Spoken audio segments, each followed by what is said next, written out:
અજ્ઞાન હેતુ કૃતમોહમદાંધકારમ નાશમ વિદાય તદોદયતે. શ્રીમદ ભાગવતે એવું કીધું કે ભાગ્ય વગર આ વસ્તુ મળતી નથી.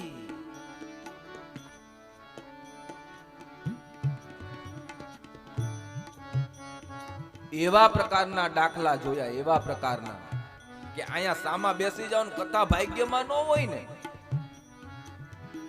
તોય તમને કથા ન મળે. એટલે તમે કદાચ એવું અભિમાન કરો કે અમે મંડપમાં પહોંચી ગયા ને અમને કથા મળે. આપણે પ્રાચીન એક દ્રષ્ટાંત છે, પ્રાચીન કે ગામમાં એક ભાગવતજીની કથા નું આયોજન થયું. પણ ગામમાં એકાદો ભક્ત તો હોય ને બાપ, કે ન હોય? એના કાનમાં શબ્દ પીડા કે મારા ગામમાં આ કથા આવી, એટલે માણસ નાચવા લાગ્યો. એ માણસ નાચવા લાગ્યો. શું કામ? અને બાપ યાદ રાખજો, જે ભક્ત માણસ છે ને એ ભગવાનનો સત્સંગ, આ વ્યસન પડી જાય એને, વ્યસન, પછી એના વગર ઈ રહી ન શકે.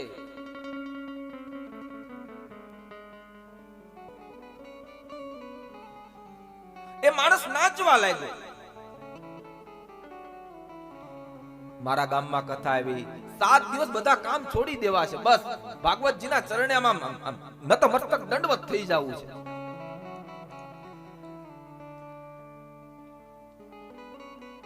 પહેલે દિવસે કથા શોભાયાત્રા નીકળી, આપણે જે ગઈકાલે કાઢી એ રીતે.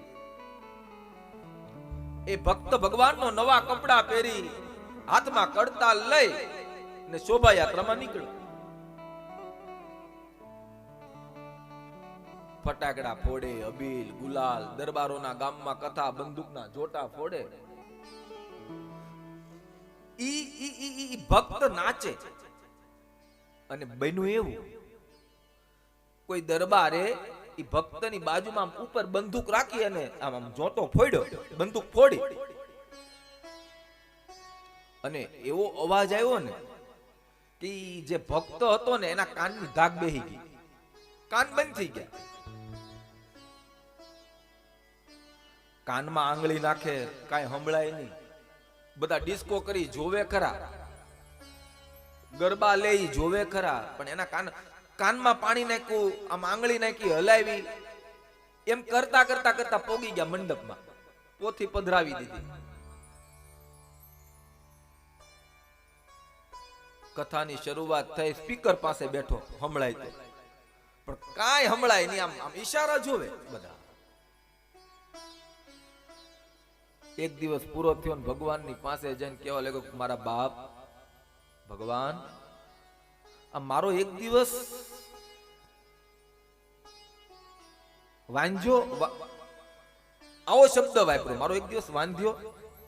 અને હા બાપ, તમને હું ફરીવાર આમાં રિપીટ કરું કે આપણા તળપદી ભાષામાં એક કહેવત છે કે ઘી વગરનું ભોજન એ વાંજ્યું ભોજન ગણાય.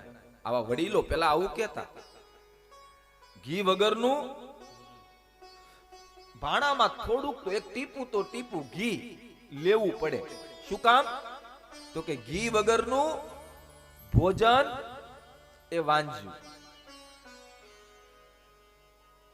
સત્સંગ વગરનો દિવસ એ દિવસ વાંજો.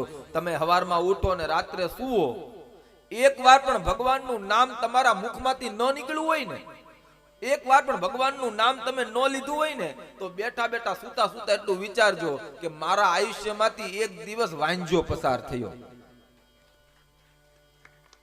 સત્સંગ વગરનો દિવસ એ વાંજ્યો. અને એનથી આગળ કીધું કે ગુરુ વગરનું જીવન વાંજ્યું.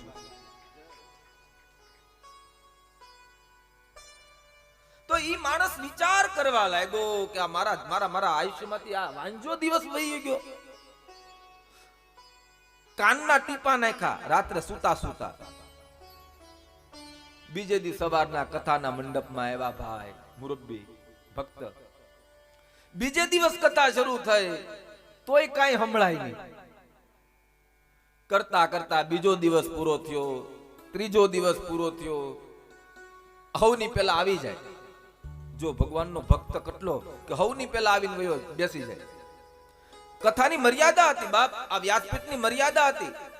હવે આ તો અત્યારે આપણે બધું શું છે તૈયાર થવામાં ને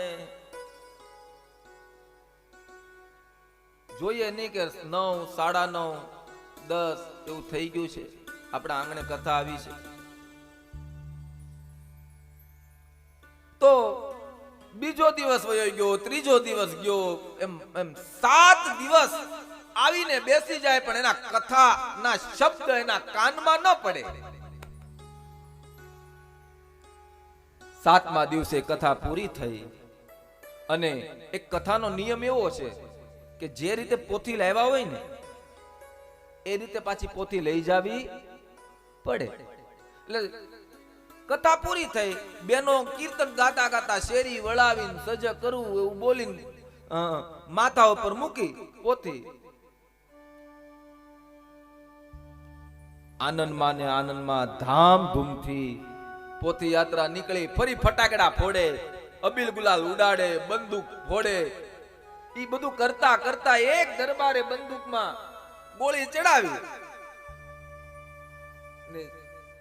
જેવી બંદૂક ફોડી ની બંદૂકનો એવો અવાજ આવ્યો કે જે ભક્તની જે ધાક બેસી ગઈ હતી ને, જે ટીપાતી ધાક ન ખુલી, કાનમાં આંગળી નાખી ધાક ન ખોલી પણ બંદૂકનો અવાજ આવ્યો તો જે ધાક બેસી ગઈ હતી એ ધાક પાછી ખુલી ગઈ.